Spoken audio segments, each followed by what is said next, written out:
You're listening to Skeptoid. I'm Allison Hudson from Skeptoid.com. Cattle mutilations. It's 3 a.m. on a cattle ranch somewhere in Texas. Bessie the cow is half asleep, mindlessly chewing her cud, her ears twitching at flies as she dozes. Suddenly, she's bathed in a cold, bright light from above.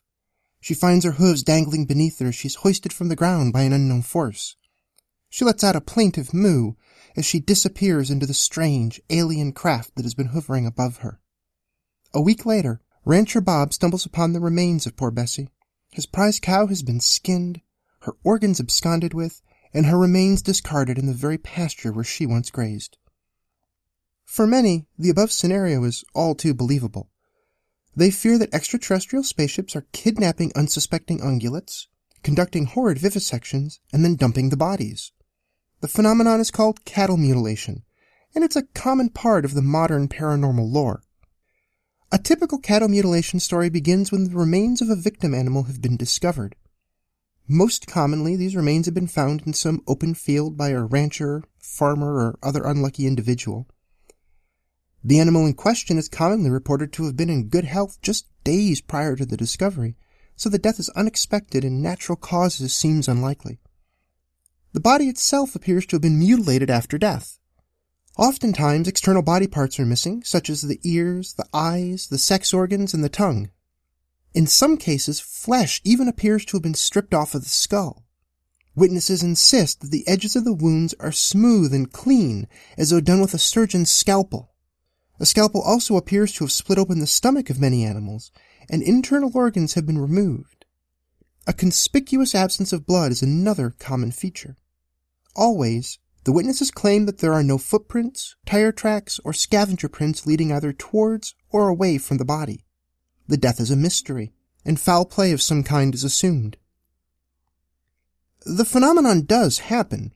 A simple Google image search for cattle mutilation will bring up endless gruesome images of cattle, sheep, and other victim animals with their lips stripped from their teeth, their eye sockets staring out from circles of excised flesh, and their bellies open.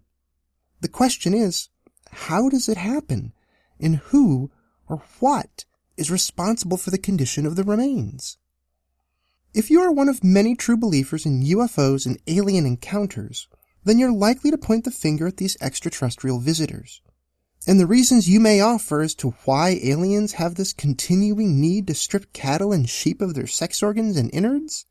Those vary, but they usually involve some sort of medical experimentation or even attempts to make some sort of cattle hybrid. As no one has ever actually been able to ask the aliens about it on the record, these explanations are all just conjecture. Belief in extraterrestrials as the cause of mutilations goes back to the 1960s, though true believers will often claim that the phenomenon has been going on for longer than that.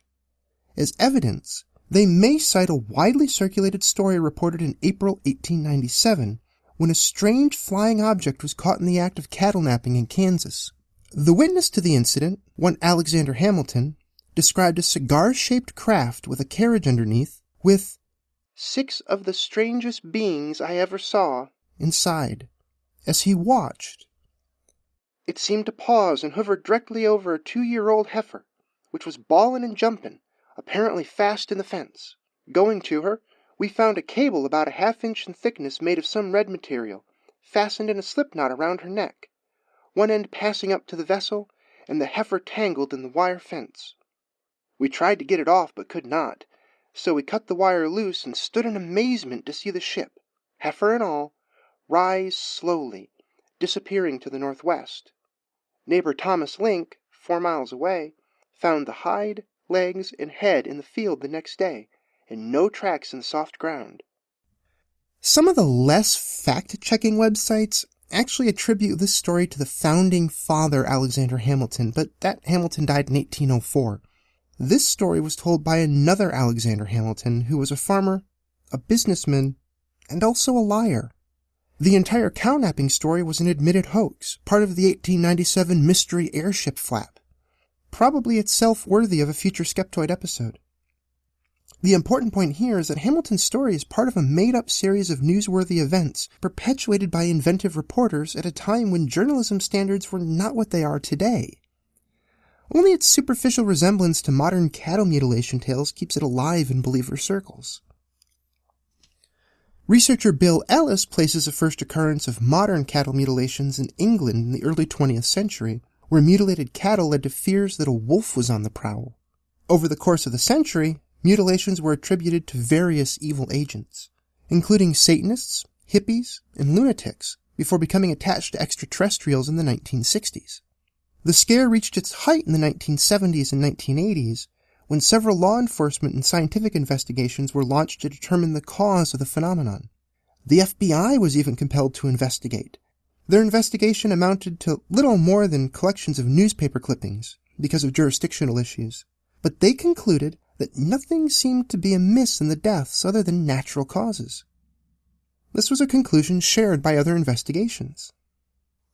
In 1979, Sheriff Herb Marshall from Washington County, Arkansas, took a different approach when dealing with a flap of cattle mutilation reports in his jurisdiction. He obtained a fresh cow corpse and put it out in a field in conditions like the ones so-called mutilations were being found in. The corpse was watched for 48 hours straight. No aliens came for the corpse, nor did big predators. Instead, the sheriff and his officers observed as a combination of bloating and blowflies went to work. Expanding gases split the stomach and exposed the internal organs. Blowflies feasted on the organs and laid eggs in the soft exposed tissues of eyes, lips, and anuses, and the resulting maggots devoured the soft tissues down to the bone. These flies can hatch in as little as 10 hours, and the larvae can mature in as little as 2 days. The result was a carcass that matched the common mutilation story, all from natural causes. For Sheriff Marshall, that was case closed on the mutilations in his area. A decade later, researchers in Alberta, Canada, looking into the matter, actually published a scientific study of such stories in their area. These researchers found that the parts reported missing from mutilated cattle are the same as those known to be removed by scavengers, primarily coyotes and birds, in the early stages of scavenging a carcass. They concluded, the mutilations are the work of scavenger animals, mainly coyotes and birds. The mutilations occur after the animal has died, and any investigation of bizarre, gross findings in dead cattle must rule out scavenging beyond any reasonable doubt before proceeding to investigation of other possibilities. Not much actual scientific study of the mutilation phenomenon has been published since then, because science doesn't really have much more to say on the matter.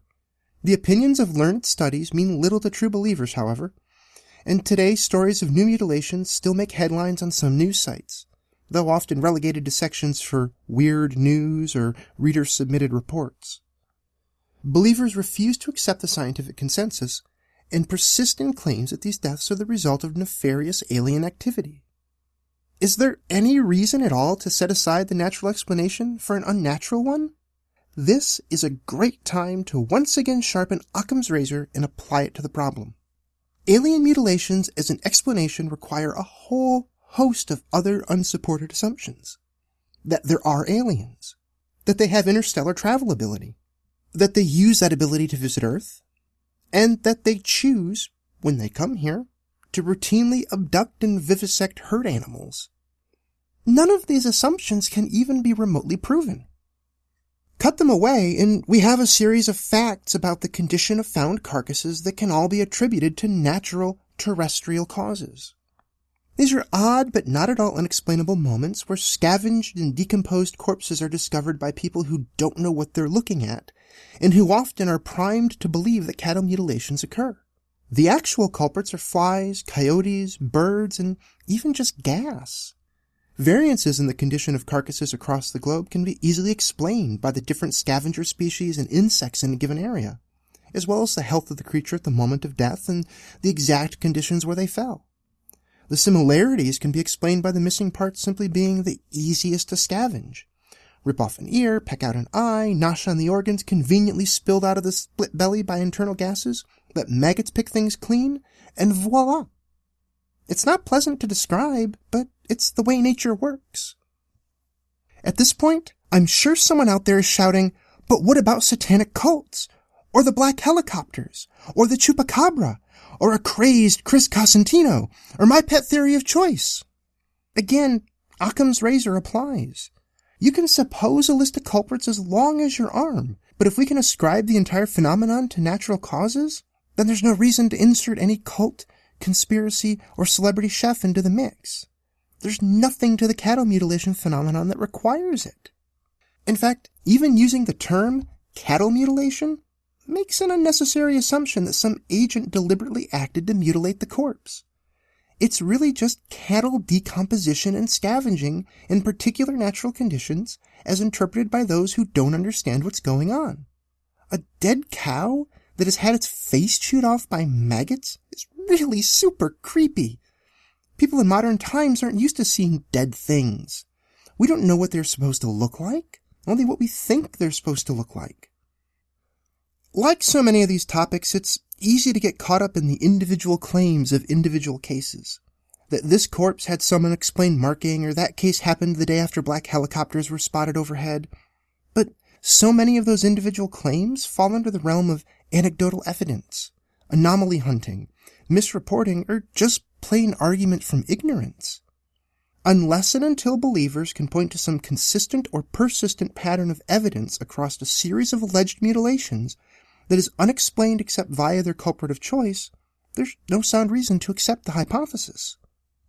And even if we allow that aliens or the Illuminati or whatever is actually out there doing this, we're faced with the question of why. The answers are as varied as the culprits. If you believe that the culprit is aliens, you assume some bizarre alien experiment. If your culprit is a cult, you assume the purpose is ritual and likely satanic. If you believe it's the government, then they must be attempting to spread population-sickening prions. That every explanation fits equally well depending on the assumption of the culprit suggests that none of the explanations is any better than the other. Nothing about the cattle mutilation phenomenon requires us to suppose an actual act of mutilation. Cattle die of natural causes, they decompose by natural methods, and sometimes they are scavenged in such a way that they look, to those not used to seeing dead things, as though they had been vivisected. Continued belief in active mutilation says more about the believers than it does about the world. Skeptoid is not just a hobby, it's a non-profit public charity. Just as you depend on a new show every week, we depend on your monthly micropayment. If you're not already a supporter, please come to Skeptoid.com and click on Support Skeptoid, and make this a two-way street for many years to come. You're listening to Skeptoid, a listener-supported program. I'm Allison Hudson for Skeptoid.com. You can also find me on Twitter, username Aryameeth.